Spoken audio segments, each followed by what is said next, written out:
que tenemos que entender del aparato respiratorio. Y el aparato respiratorio en sí va a cumplir esas cuatro funciones. Primero, introducir el aire desde la atmósfera al interior de los pulmones y quitar el aire de los pulmones a la atmósfera, ¿ya? A ese proceso le llamamos ventilación. Entonces, una de las funciones de los pulmones es la ventilación, muy diferente a lo que le llamamos respiración, que es otra cosa, ¿ya? Entonces, no confundan ventilación con respiración. Es un error común confundir ambos. Entonces, la ventilación es el proceso de introducir aire a los pulmones y exhalar el aire de los pulmones. Es decir, la inspiración y la expiración. Esa es una función que cumple. La otra función sería la respiración como tal. La respiración se da a nivel alveolar, ¿ya? Es decir, a la hematoxia, es decir, el intercambio gaseoso que se da a nivel alveolo, capilar, tanto para introducción de aire o quitar aire, a ese punto, ese proceso le llamamos respiración. Hematoxia es un término que se utiliza más técnico, pero la respiración como tal sería ese proceso. Realmente, cuando hablamos de respiración, nosotros englobamos la ventilación, la hematoxia, el transporte de los gases, ¿ya? Y la regulación de la respiración como tal por el sistema nervioso. Entonces, todos esos componentes sería respiración. Entonces, la hematoxia en sí sería el intercambio gaseoso. Entonces, tal cual. Pero algunos libros van a encontrar que le llama respiración propiamente dicha al proceso de hematoxia. ¿Ya? Sin embargo, la respiración contempla todos estos puntos que les estoy citando. Bueno, entonces tenemos una primera función, la ventilación, la segunda función, la hematoxia. La tercera función sería el transporte de los gases, ¿ya? Y ese transporte de los gases, vamos a tener que una parte puede darse por vía libre, ¿ya? Transporte libre, tanto el dióxido de carbono como el oxígeno. Y la otra parte va a ser una función que cumple los eritrocitos, que es de transportar la hemoglobina y subsecuentemente el transporte de oxígeno, así también el dióxido de carbono. Entonces, el transporte de los gases es el otro proceso de la respiración. Y el último que creo que está en la parte inicial del libro, esas partes relevantes, el último sería la regulación de la respiración por el sistema nervioso. Es decir, cómo se regula todos estos procesos. Entonces, esos son los cuatro componentes importantes que tenemos que entender del aparato respiratorio como tal, ¿ya? El primer capítulo del libro comienza justamente con el primer paso, la ventilación. Es decir, cómo el pulmón introduce el aire de la atmósfera a los pulmones y cómo lo quita de los pulmones a la atmósfera. Y vamos a ver que el proceso de respiración va a contemplar tanto la regulación, el volumen de aire que ingresa, cómo logra introducir los pulmones ese volumen de aire, ¿ya? Y bueno, qué parte es funcional y qué parte es afuncional, digamos, de todo el espacio pulmonar. Entonces, eso prácticamente es lo que explica el primer capítulo. En eso se centra, ¿ya? Bueno, la introducción del aire a los pulmones, que cuando hablamos de una respiración normal que todos están teniendo ahora, a eso le llamamos volumen corriente. Y ese volumen es de 500 ml. Es decir, con cada inspiración y con cada expiración estamos introduciendo 500 ml y quitando 500 ml de aire. Eso es volumen corriente, ¿ya? ¿Cómo logran los pulmones introducir? El principal músculo respiratorio termina siendo el diafragma, ¿ya? Una persona que está en un estado caquético en terapia intensiva por mucho tiempo y no nos preocupamos por la nutrición de ese paciente, se empieza a consumir la masa muscular porque entra en un estado catabólico. El cuerpo de algún lado tiene que quitar energía y quita energía tanto de los músculos, de las grasas y de las proteínas. Pero cuando estamos enfermos y estamos en un proceso inflamatorio, la fuente principal de energía, si no se cubre el requerimiento energético, son los músculos. Entonces, un paciente que está en un estado catabólico, al cual no se le está cubriendo todo el requerimiento energético, empieza a degradar músculo. Y si se empieza a degradar músculo, también se empieza a degradar el diafragma, entonces mucho más rápido hay una descompensación respiratoria. Bueno, de ahí es la importancia de entender cuál es el músculo o cómo es que se da el proceso respiratorio, cómo es que se da la inspiración y la expiración. Al entender ese concepto de que el músculo es extremadamente importante para la respiración, entendemos por qué nos preocupamos mucho realmente cuando un paciente está mucho tiempo sin comer y este está en un proceso hipercatabólico. ¿Ya? Cualquier enfermedad nos hace entrar en un proceso hipercatabólico siempre y cuando haya un proceso inflamatorio agudo. ¿Ya? Bueno, cuando el músculo diafragma se contrae, ¿ya? Cuando entra en un proceso de contracción, tracciona los pulmones hacia abajo. Y al traccionar los pulmones, tenemos la inspiración. Entonces, ese proceso de que esto desciende para abajo, tracciona consigo a los pulmones y aumenta el diámetro cefalocaudal. De esa forma ingresa el aire de la atmósfera a los pulmones. ¿Ya? Cuando el músculo se relaja, el proceso elástico del pulmón, sabemos que gran parte del intersticio de pulmón, de los pulmones está compuesto por elastina, entre sustancia fundamental, y eso es elástico, tiene una elasticidad propia. Entonces, simple hecho que el pulmón se relaja, los pulmones vuelven a su estado original y se da el proceso de expiración. Entonces, la inspiración es un proceso activo. ¿Por qué? Porque el diafragma se contrae y la expiración es un proceso pasivo. ¿Sí?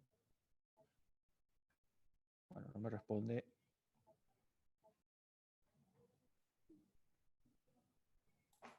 Sí, profe, comprendemos.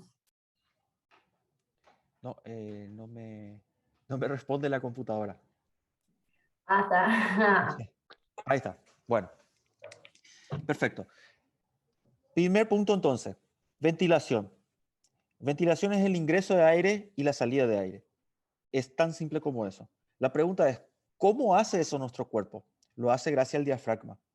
¿Ya? Se contrae el diafragma, tracciona el pulmón y eso hace que aumente el diámetro cefalocaudal. ¿Sí? De arriba para abajo, cefalocaudal. Eso, ¿por qué hace que ingrese aire? La pregunta. Y ahí entra un proceso físico. ¿Ya? ¿Por qué? Porque me aumenta la presión negativa intratorácica. ¿Ya? Es como una presión al vacuo, ¿sí? Al vacío. ¿Sí? Nosotros rompemos el paquete que está al vacío y entra el aire. ¿Ya? ¿Alguna vez abrieron una bolsa de café cerrada al vacío?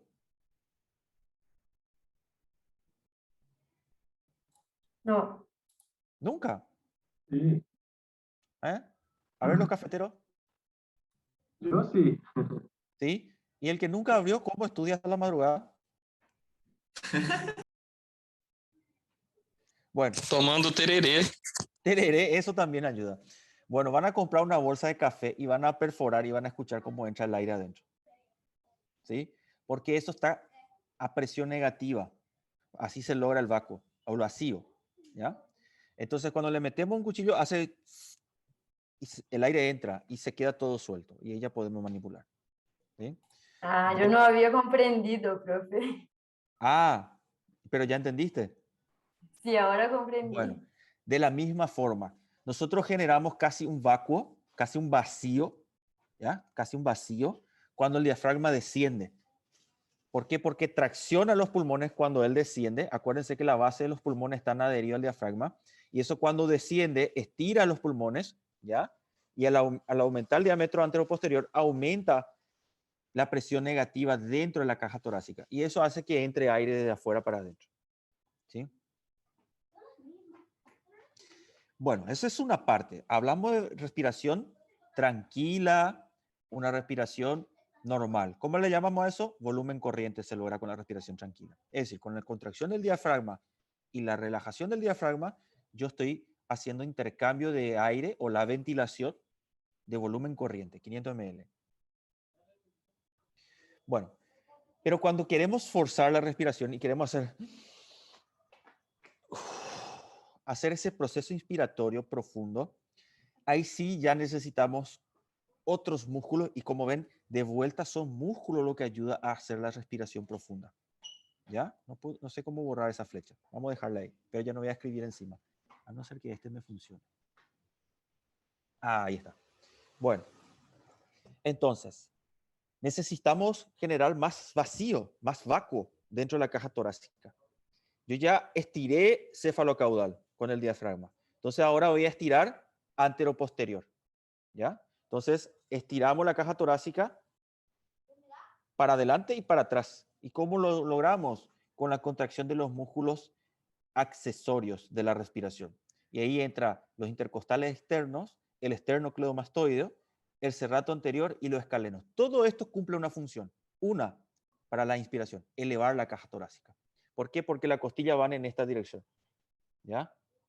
Entonces, como van en esta dirección, ¿ya? Cuando yo tracciono la costilla para arriba, ¿ya? Esto está caído. Entonces, miren, este espacio que hay acá, cuando tracciono para arriba, me aumenta. Este es el espacio que hay aquí, tracciono para arriba y miren el espacio que aumenta. Todo esto.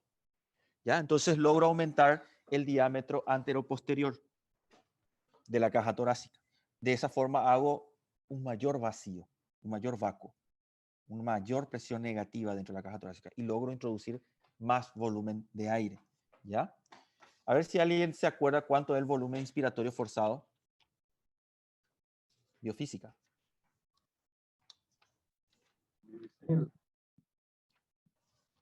¿Mm? Vicente, Esa 3.100. 3.000, 3.100. 3.000, 3.000. La inspiratoria forzada es 3.000. La expiratoria es 1.100. ¿Ya?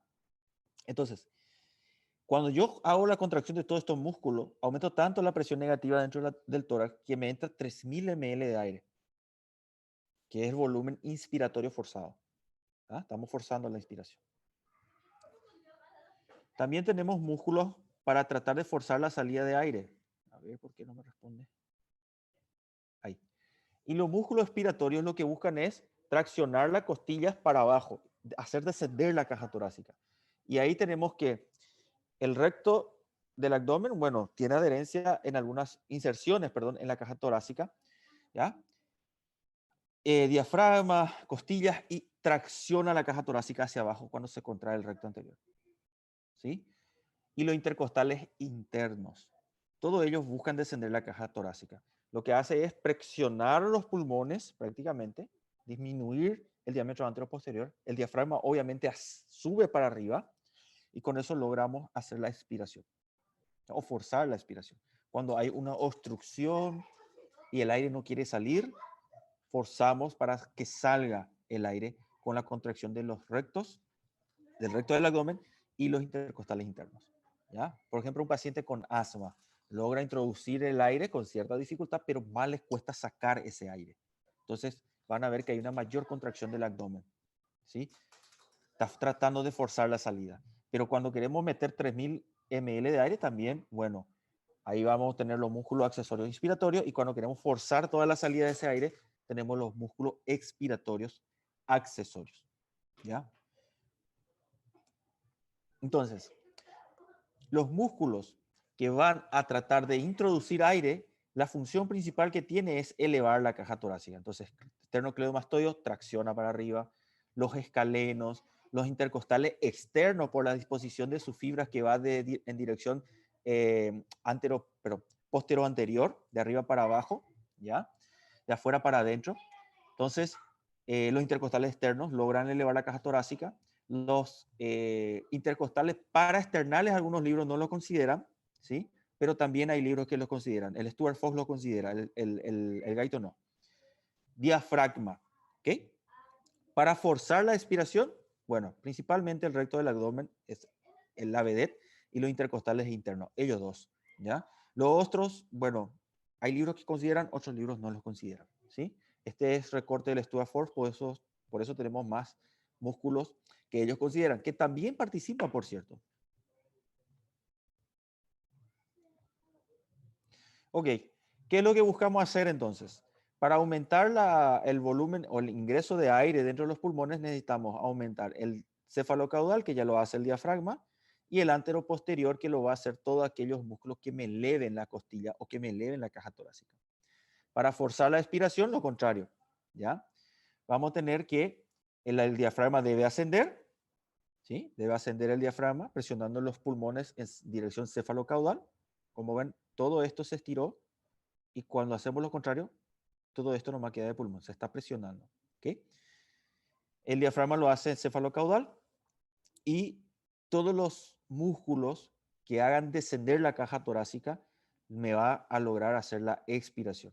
Entonces, me disminuye el diámetro anteroposterior.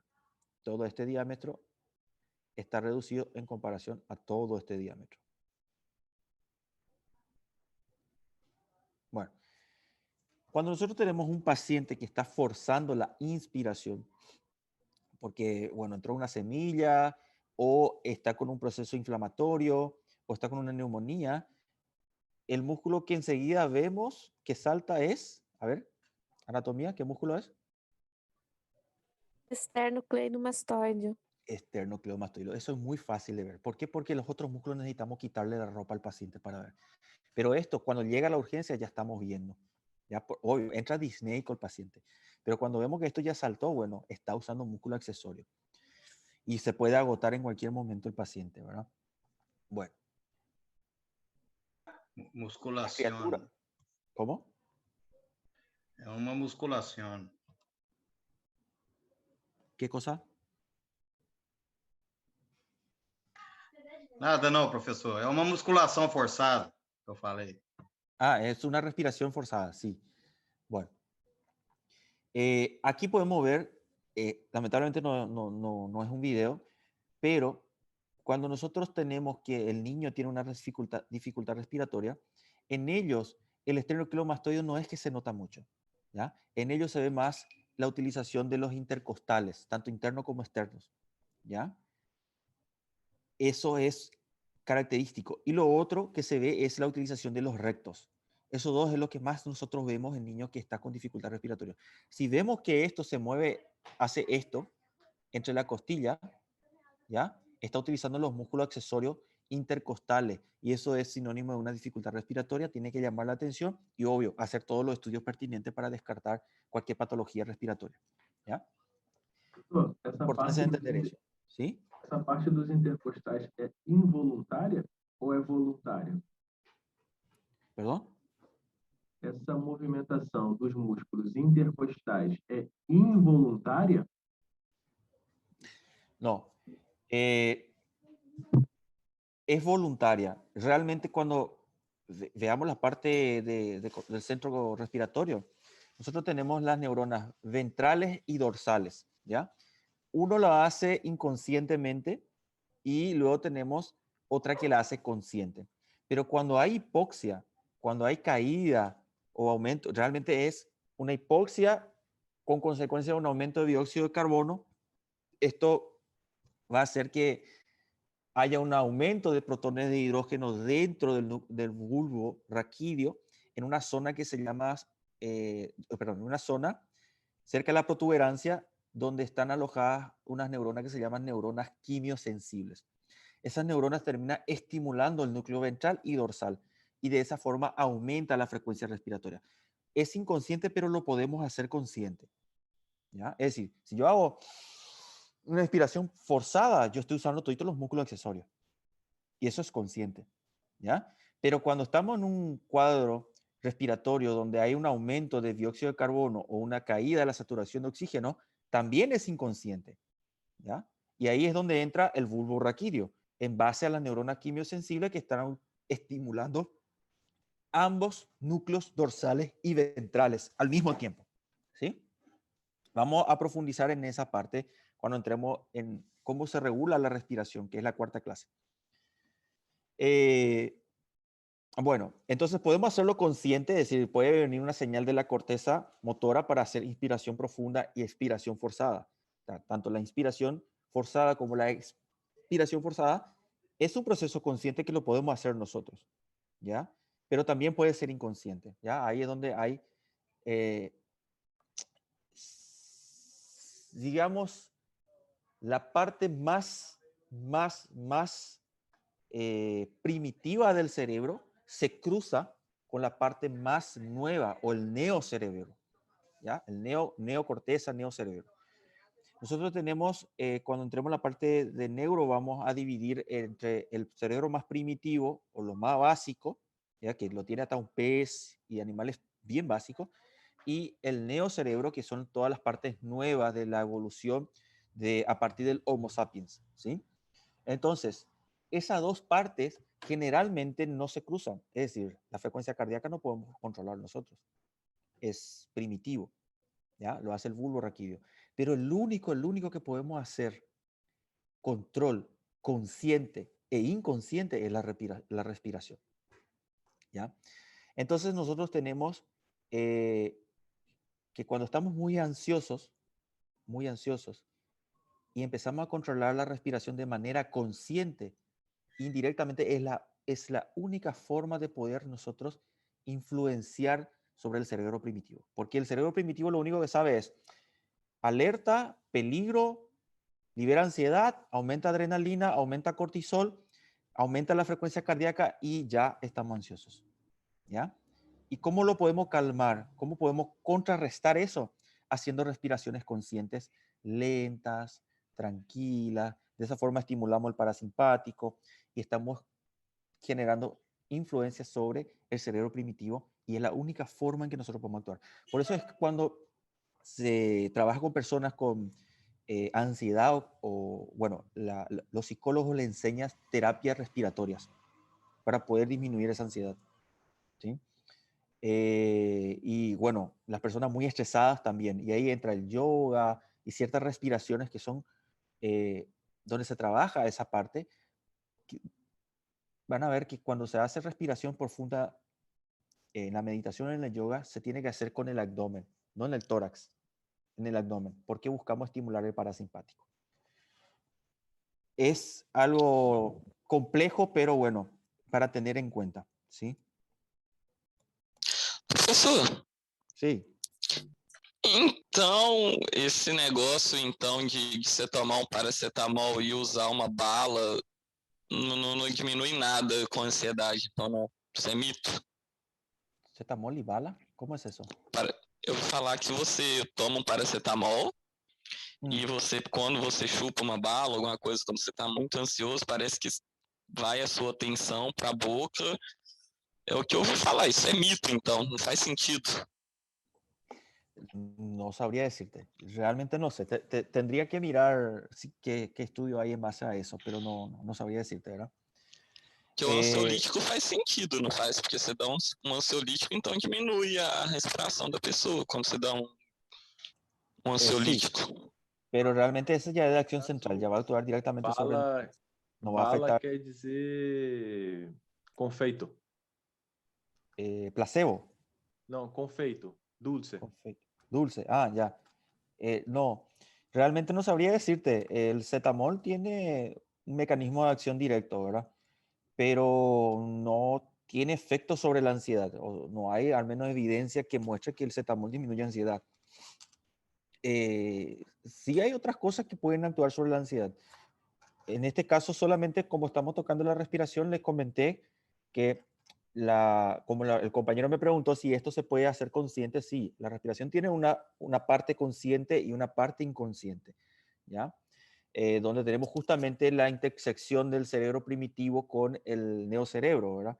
Entonces podemos, la única cosa de todo nuestro organismo donde podemos hacerlo consciente e inconsciente, ¿ya?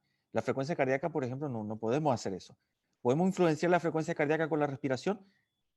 Sí se puede, pero no es tan importante como, por ejemplo, controlar ansiedad con la respiración o otras cosas, ¿ya? Bueno, vamos ahora a otro punto importante y relevante que quiero que me entiendan. Las presiones.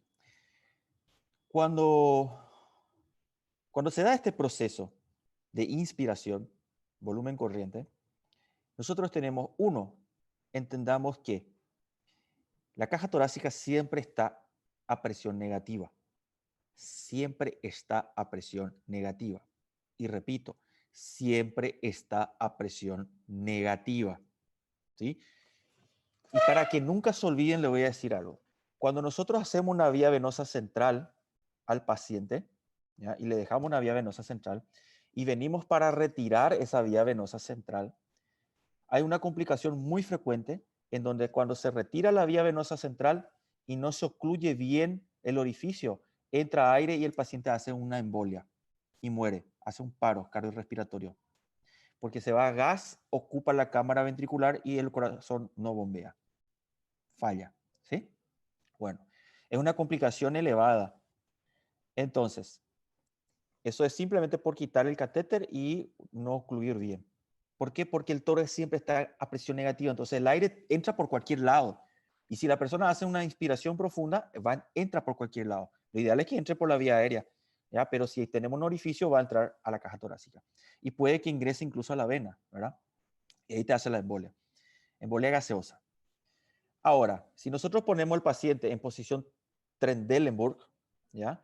Y retiramos el catéter, es menor el riesgo de que se dé ese proceso, ¿ya? ¿Por qué? Porque estamos cambiando la presión o disminuyendo al menos. Durante la retirada, el paciente no tiene que hablar, no tiene que hacer inspiración profunda, no tiene que toser, ¿ya? Y no tiene que hacer maniobra de Valsalva, ¿sí? Y tiene que tratar de no toser y no hacer maniobra de Valsalva por 24 horas para disminuir el riesgo de embolia. ¿Eh?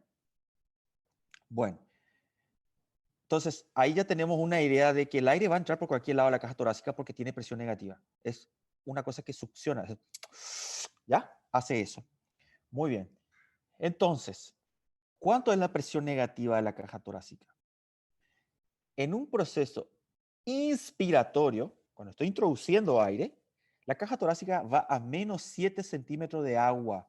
Agua, no milímetros de mercurio, agua. ¿Sí? Menos 7 centímetros de agua. Inspiramos, se volvió menos negativo, introduce aire. Y cuando expiramos, ¿ya? Durante el proceso de expiración, la caja torácica va a menos 5 centímetros de agua. Sigue siendo negativo. ¿Ya? Ese cambio de presión, menos 7 centímetros de agua, introduce aire y lo logramos por la contracción del diafragma, ¿sí? Que estira los pulmones y hace que sea más negativo en su interior. ¿Ya? Y luego, cuando el diafragma se relaja, el proceso elástico del pulmón, que vuelve a su estado original, hace que la presión quede en menos 5. ¿Ya? Presión intratorácica. ¿Qué? Bueno, entonces ya para que no se olviden de que siempre es negativo.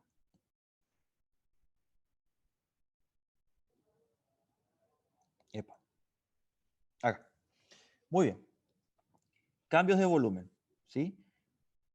Vamos a tener entonces que la presión intratorácica es una y la presión pleural es otra. La presión intratorácica se utiliza como sinónimo de presión pleural porque acuérdense que el espacio es virtual, ¿ya? Entonces tenemos la pleura parietal y la pleura visceral. Esto adherido al pulmón, esto adherido a la caja torácica. Y están así, ¿ya?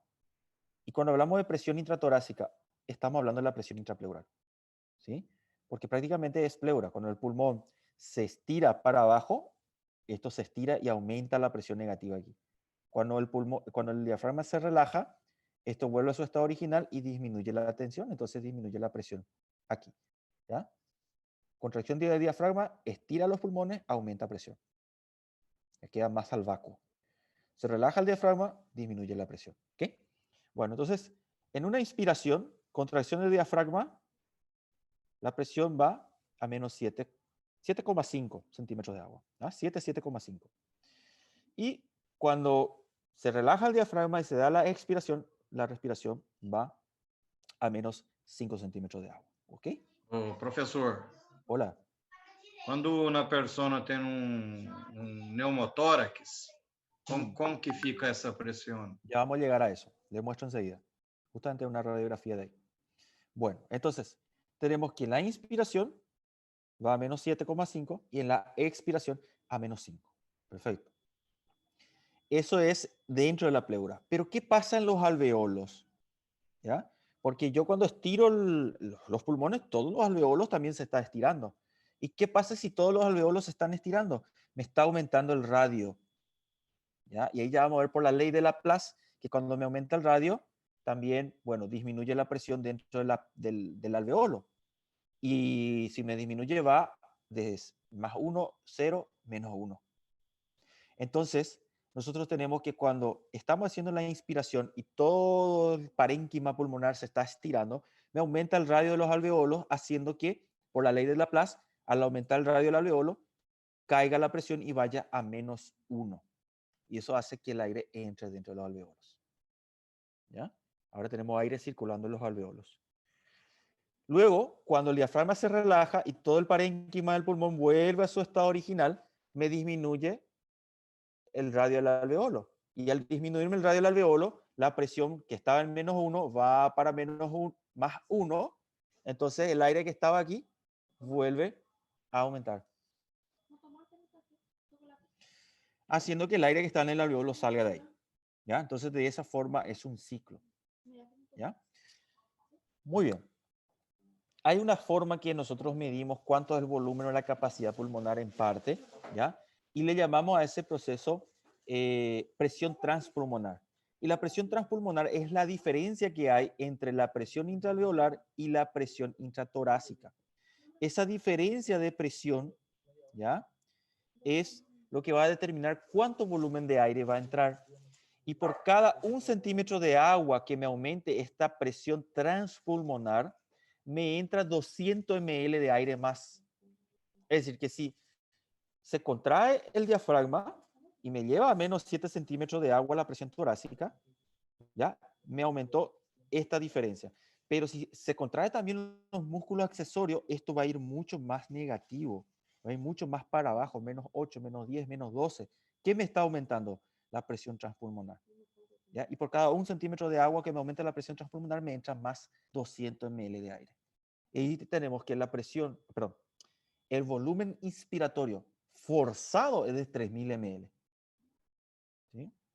3000 ml. Entonces, ¿cuánto me aumenta la presión transpulmonar? Si por cada 1 centímetro de agua me aumenta 200 ml.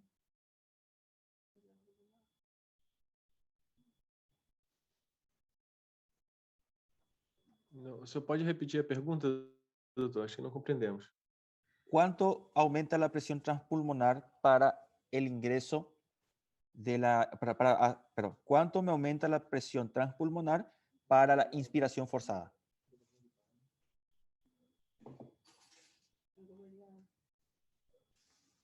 ¿15 centímetros? 15 centímetros. 15 centímetros de agua me aumenta. ¿Ya? Se hace mucho más negativo. Eso es porque también me aumentó el diámetro antero-posterior del tórax. Y eso hace que el parénquima pulmonar se estire aún más, me aumenta aún más el radio de los alveolos, lo que va a hacer que a nivel alveolar, pero no se ve mi puntero, ¿por qué eso? Ahí está. Eso va a hacer que a nivel alveolar también me aumente, me disminuya aún más la presión y también la presión intratorácica, ambos. Entonces, la presión transpulmonar se aleja y, bueno, permite el ingreso de aire. Bueno, esta es la pregunta del compañero. ¿Qué pasa cuando hay una perforación de la caja torácica?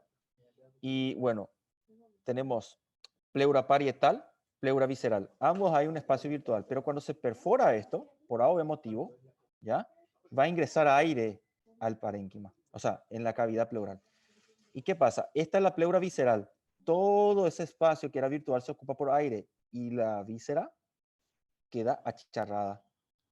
¿Ya? Entonces, la víscera es el pulmón y la pleura visceral está adherida al pulmón. Entonces, si este espacio está siendo ocupado por aire, el pulmón se está aplastando, en otra palabra.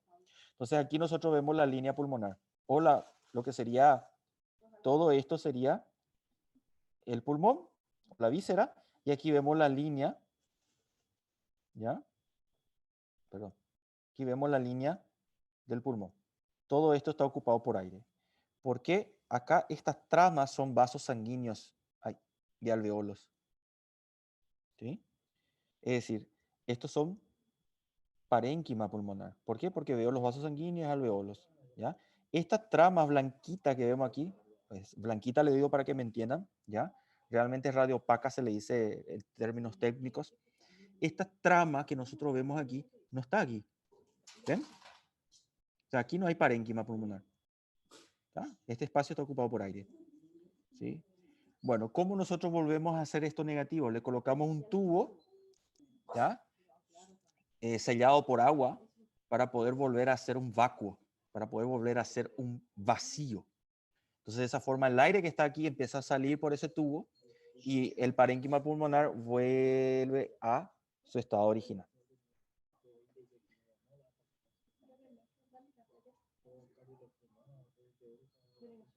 Bueno, ese es un Doctor. gráfico de distensión pulmonar. Esto creo que expliqué bien en el video.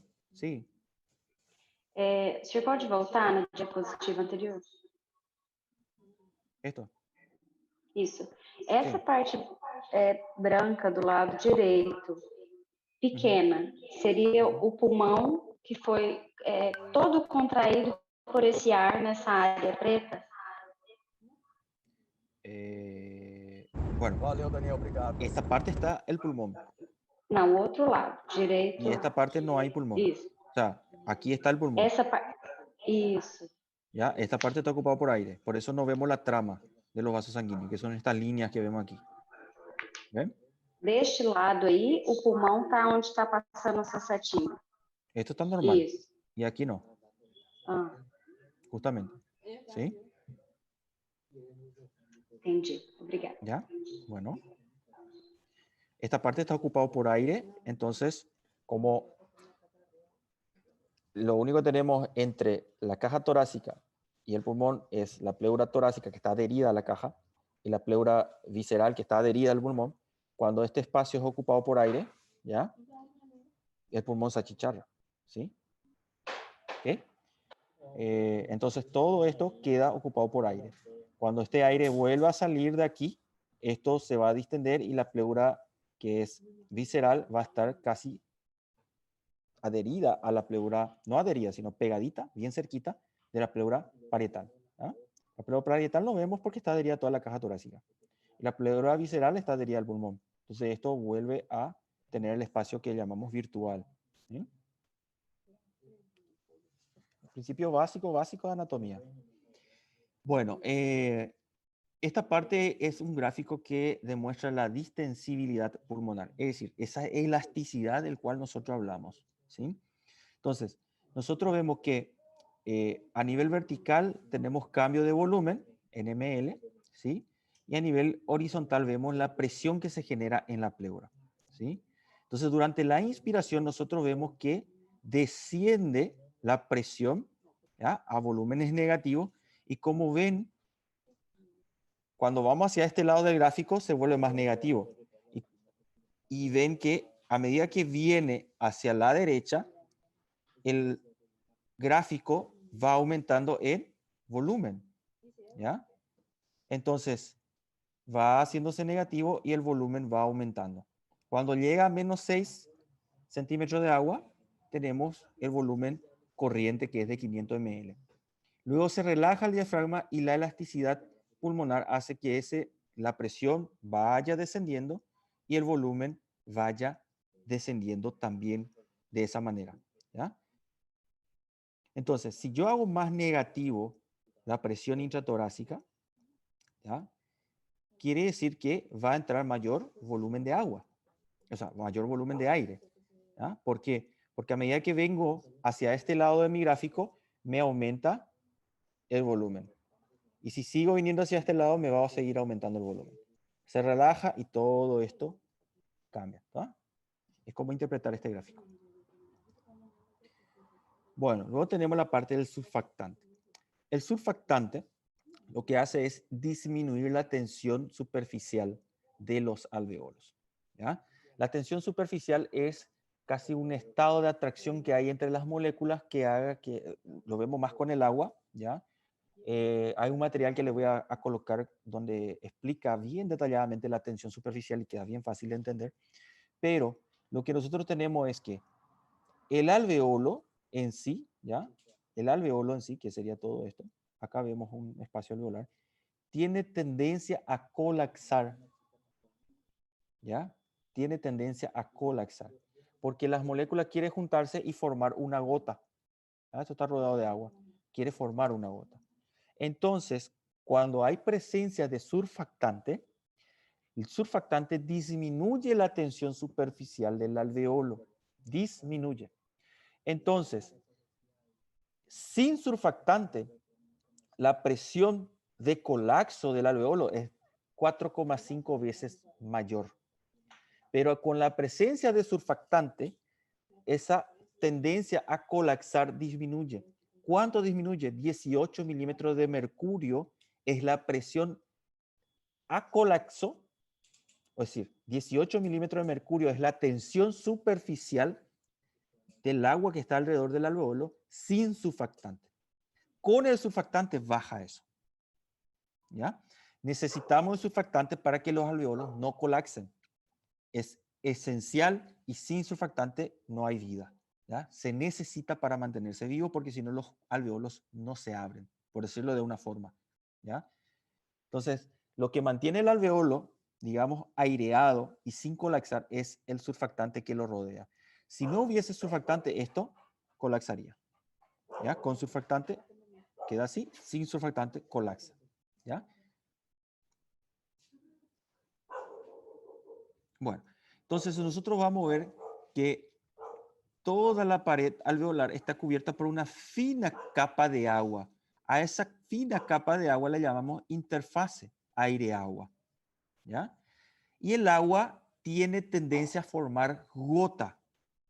Si yo echo el agua, no es que el agua, una gotita, no es que él se expande sobre la mesa, sino que queda como una gota. En el vidrio vemos que cuando llueve se forman las gotas y eso va para abajo. ¿Por qué? Porque las moléculas de agua tienen tendencia a atraerse entre sí, que es una interacción, una atracción intermolecular, lo que le denominamos tensión superficial, que es una de las propiedades que tiene el agua. ¿Sí? En el alveolo, que el agua se forme una gota sería perjudicial. Ahí hablamos de un alveolo que colapsa. ¿Cómo evitamos que esa agua forme la gota dentro del alveolo? Con el surfactante, que forma una fina capa y disminuye la tensión superficial del agua que me forma la interfase aire-agua. De esa forma el alveolo no colapsa.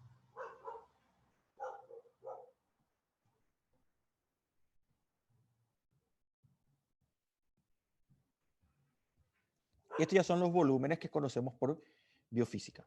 ¿Ya? Bueno, a ver. Vamos a Doutor, dar más 5 minutos, ¿sí? doutor, El auto. Esta es mi portaguantera. Sí, te escucho. em relação ao surfactante do recém-nascido, Ujú. é a mesma função? Ou... Hay un solo surfactante, sí. Todo, el adulto, recién nacido, no hay vida sin surfactante. No hay vida. ¿Sí? Sim. Cuando nosotros aplicamos corticoides para hacer la maduración pulmonar, lo que estamos es promoviendo que los alveolos pulmonares empiecen a producir surfactante ya lo antes posible. O sea, la aplicación de corticoides es esa en recién nacido. Claro que cuando hay una alteración genética donde hay deficiencia de la producción de surfactante, bueno, es diferente las cosas, ¿verdad? Ahí ni por más corticoides que le apliquemos no va a funcionar. Pero en el caso de la maduración pulmonar es justamente que ya dentro de la panza de la mamá buscamos promover la producción de surfactante para que cuando nazca el bebé y haga la primera bocanada de aire, se expandan todos los alveolos porque esa primera bocanada de aire hace un aumento de la presión dentro de los alveolos y bueno, abre la luz alveolar y con el surfactante ya queda abierto los alveolos. ¿Sí? Y no hay inconveniente, no hay inconveniente. Pero si no se da ese proceso, sí tenemos problemas y bueno, UTI, ¿verdad? Neonatal. Gracias. De nada. Los volúmenes son estos que conocemos por biofísica. Volumen corriente 500 ml, ¿ya? Volumen de inspiración forzada que es 3000 ml, ¿ya? Luego tenemos lo que sería acuérdense que este gráfico está mal, ¿ya? Acá el Guyton en la 12ª edición pone inspiración, en la 13ª lo corrigen. Este es volumen expiratorio forzado, ¿sí? 1200 ml. Luego tenemos un volumen que siempre está dentro de los pulmones. Una vez que nacemos, hacemos la primera bocanada y el aire ya queda dentro de los pulmones. No hay cómo quitar ese aire de ahí, ¿ya? Sí hay intercambio fisiológico del aire, pero por más que hagamos una expiración forzada, este volumen no sale de ahí, queda ahí. Con toda la inspiración forzada que hagamos, siempre queda un volumen de aire dentro. A eso le llamamos volumen residual y es 1100 ml. Luego tenemos las capacidades, ¿ya? Esto explico bien también en el video para que el que quiera repasar ahí. Tenemos la capacidad vital, que es la suma de todos los volúmenes, volumen inspiratorio forzado, volumen residual y volumen expiratorio, ¿ya? Esos tres volúmenes conforman lo que es la capacidad vital, ¿sí?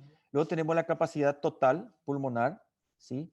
Y la capacidad total pulmonar sería todos los volúmenes vitales más el residual que no podemos quitar de los pulmones, ¿sí? Estos son los volúmenes nada más. La espirometría lo explico en el video. Van a ver el video. Si no, no me van a ver los videos. Bueno, luego tenemos los espacios. A modo de resumen, vamos a tener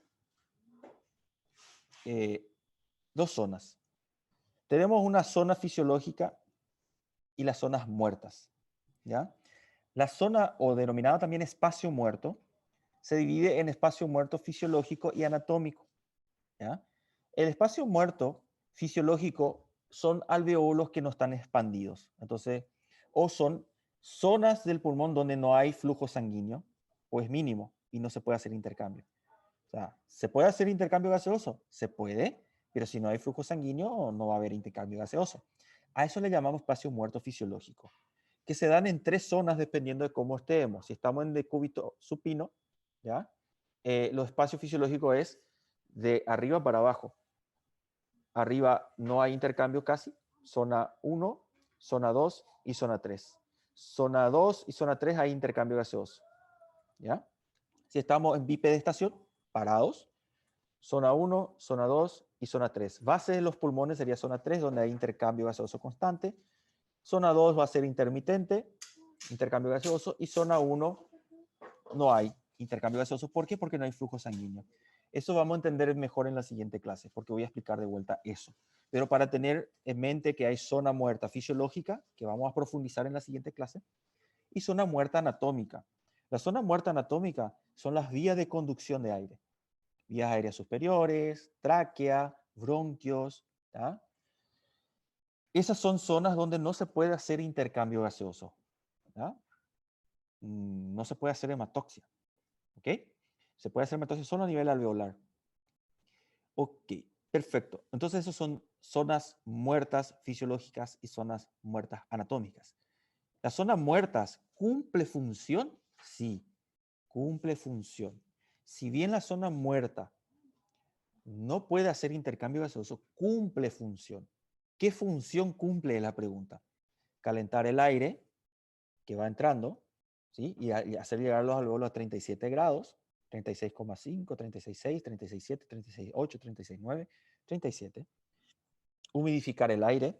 Vamos a ver que la saturación de agua de la atmósfera es muy diferente a la saturación de agua a nivel alveolar, ¿sí? Es mucho mayor a nivel alveolar. Filtrar el aire, ¿ya?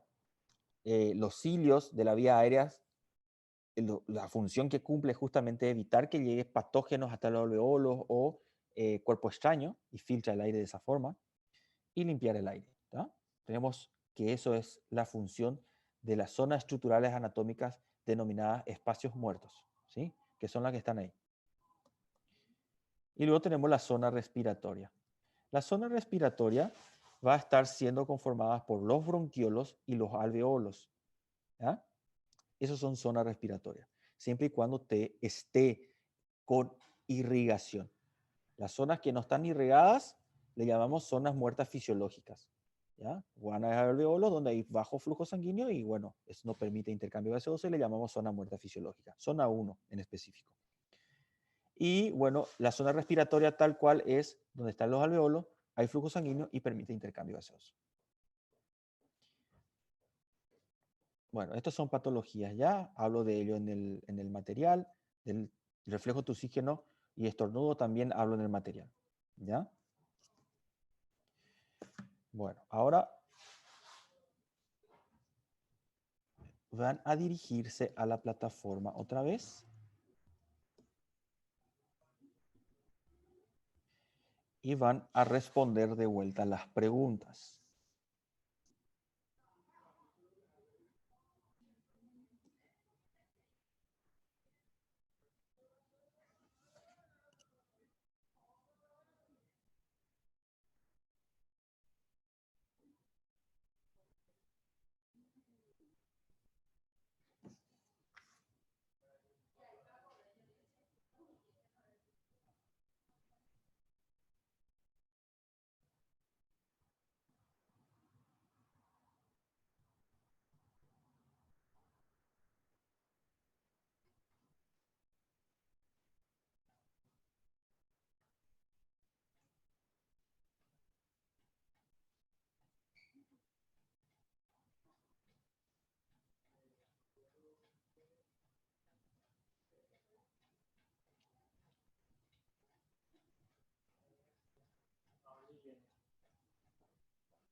Tenemos que reintentar el examen. No. Ahora habilite, actualicen su plataforma y le va a salir otro. Se llama respiratorio B2. Hace rato respiratorio nomás decía, ahora dice respiratorio B2. Uno es preclase y el otro es postclase. Dale.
¿Qué tengo que comprar? Flores. No tengo. ¿Cuánto? Yo creo que tengo. Ahí ya te estoy dando, ¿viste? No tengo sencillo, mi amor.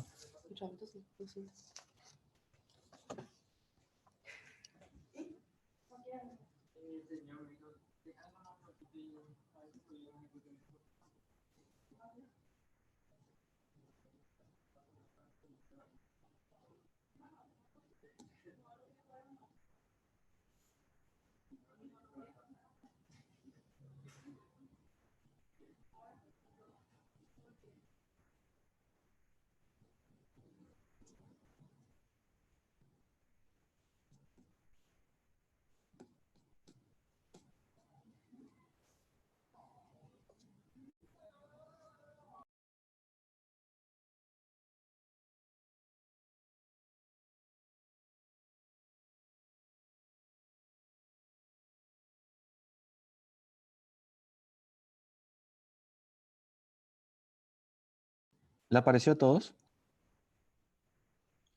Sí, doutor. Bueno.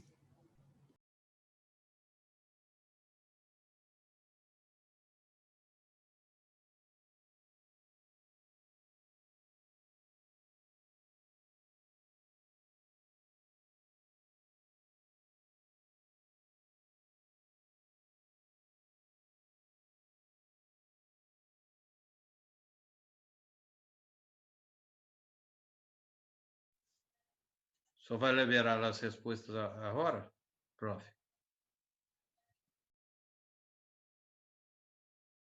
Acabé de explicar todas las respuestas. Sí, solamente para confirmaciones. Ah, para confirmar. Sí, eso vamos a discutir.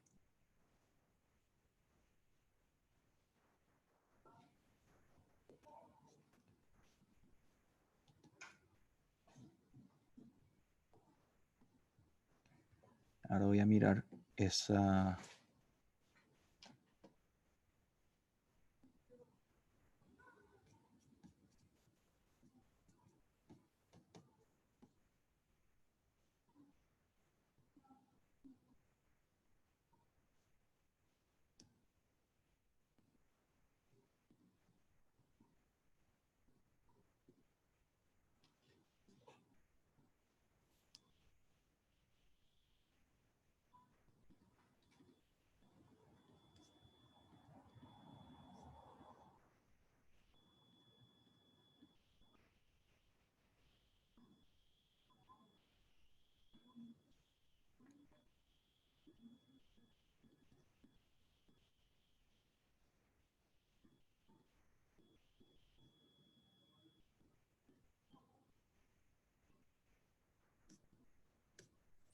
Quem fez a primeira vez não precisa hacer novamente, ¿no?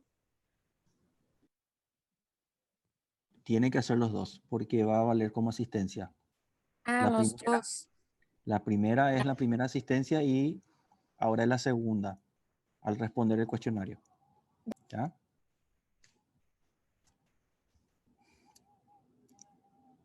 El que acierta todo tiene su asistencia. Si prestó atenção na aula, vai acertar todo. Se não prestou atenção, já perdeu. Já está com falta. Mentira. Respondan. Ahora habilité para que le muestre los resultados. Si se fijan y me avisan si le aparece ya, por favor.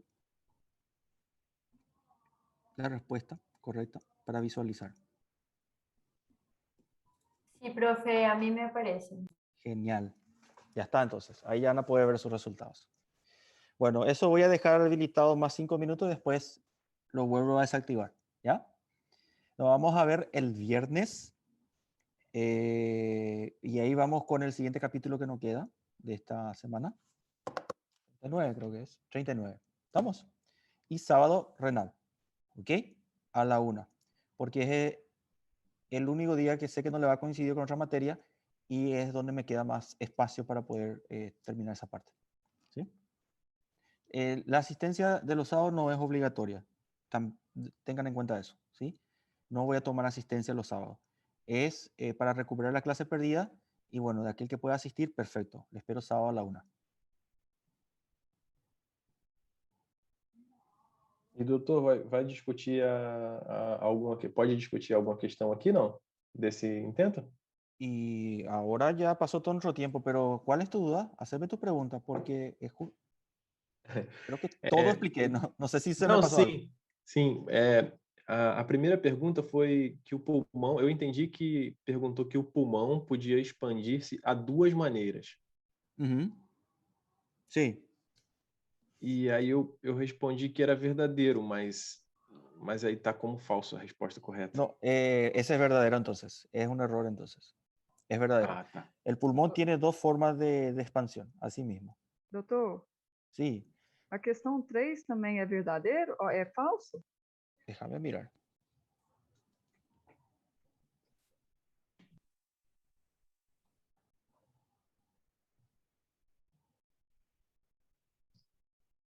Doutor, não sei se aconteceu algum erro, mas eu errei 9 questões. Eu acho que o gabarito está errado.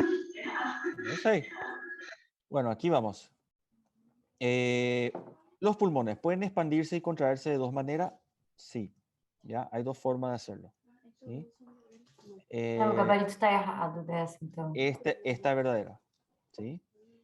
La respiración tranquila o normal se logra mediante la elevación y el descenso de la costilla para aumentar y reducir el diámetro anteroposterior de la cavidad torácica.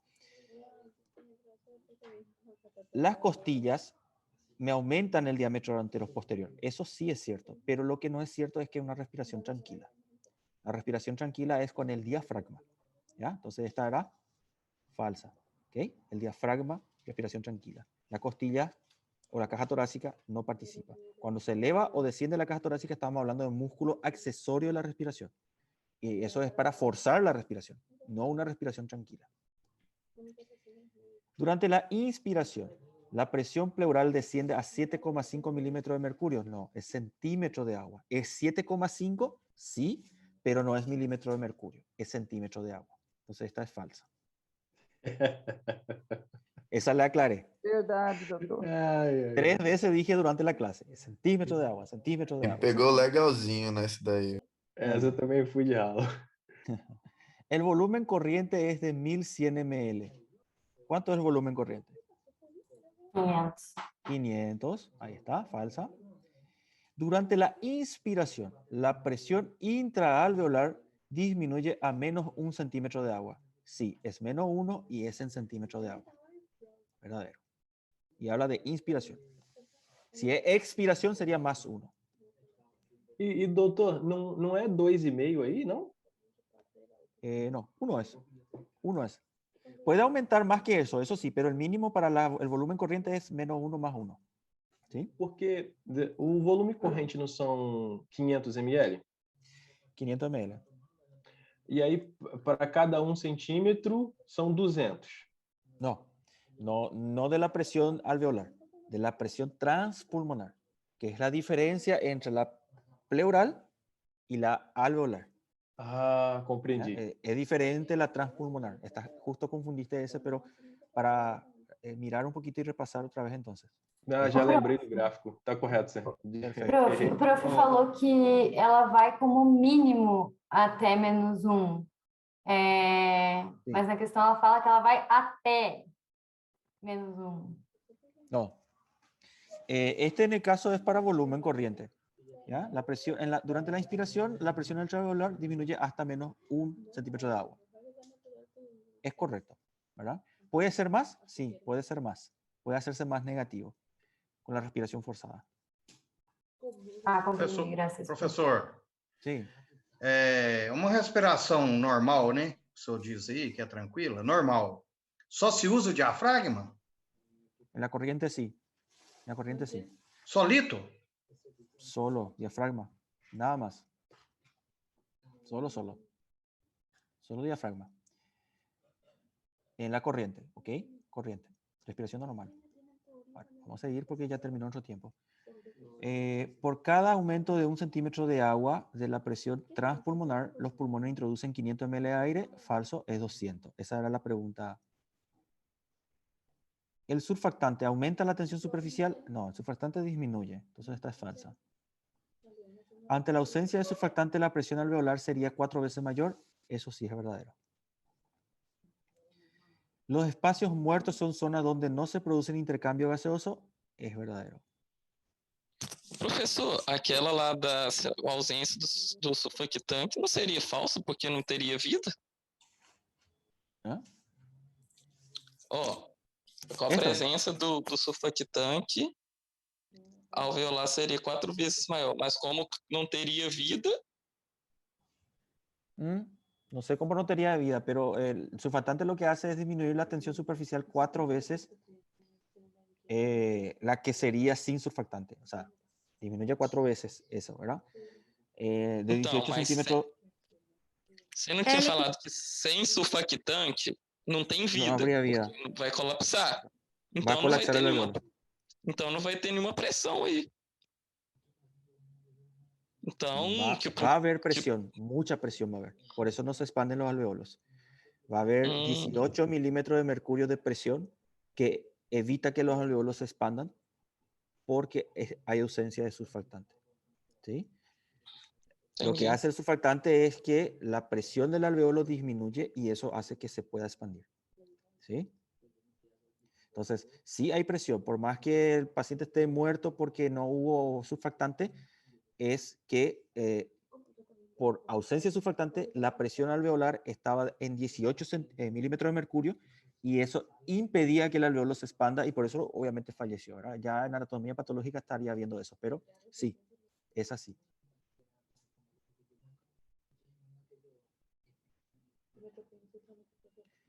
Este ya lo dije. El volumen de reserva inspiratoria es de 500 ml.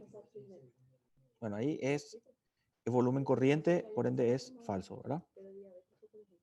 Bueno, y eso son... Então tem que arrumar a primeira questão, o gabarito dela que está errado, né? Sí, pero esto no vale punto. Es solamente para la presencia, el hecho de tener proceso. El que no responde no tiene proceso. Y después, a la hora de hacer la planilla, bueno, la parte de proceso es lo que no va a tener. Muy bien. Vamos. Doutor, não tiene como hacer esa aula todas las veces, ¿no? Y la idea era esa más o menos, dependiendo de cómo nos dé el tiempo, ¿verdad? La otra célula me pidió que haga una vez al menos, pero me llevó 1 hora y media, ¿verdad? Dale, dale. Es que para el viernes tenemos media hora de clase. Prof, lo que nos queda. tá de parabéns, a sua aula foi perfeita. Gracias, gracias. Muito graças. Doutor, muito obrigado. Parabéns pela aula. Muito boa. Gracias. Doutor, a Gracias. aula... doutor. Muito obrigado pela aula. Não entendi. A aula de sexta é só meia hora? Por Y quê? 2 horas tenemos de conferencia. Ahora ya se nos fue 1 hora y media. Le voy a regalar media hora a la facultad el viernes. Ah, então se a gente quiser mais aula, tem que falar com a doutora Selva. No, el presupuesto de fisiología es 9 horas, donde se divide video, exámenes, material de lectura y videoclase. Las conferencias son 2 horas por semana y las videoclases son las restantes, ¿sí? Entendi. Cada cátedra Doutor. tiene un presupuesto anual y ese presupuesto anual no se puede sobrepasar. Doutor, Entendi, doutor. Sí. doutor, depois de uma aula do senhor, dá até estímulo para ler o Guyton, viu? Ah, tomara então que pegue o livro, porque sexta-feira Sí. vou perguntar. Sí. Bueno, nos vemos el viernes y, repito, sábado a la 1, recuperatorio de las 4 clases perdidas que tenemos. El primer sábado va a ser este. ¿Estamos? Está bien, profe. Chao, chao. Pronto. Nos vemos el viernes. Chao, chao. Gracias. Gracias, profe. Gracias, doutor.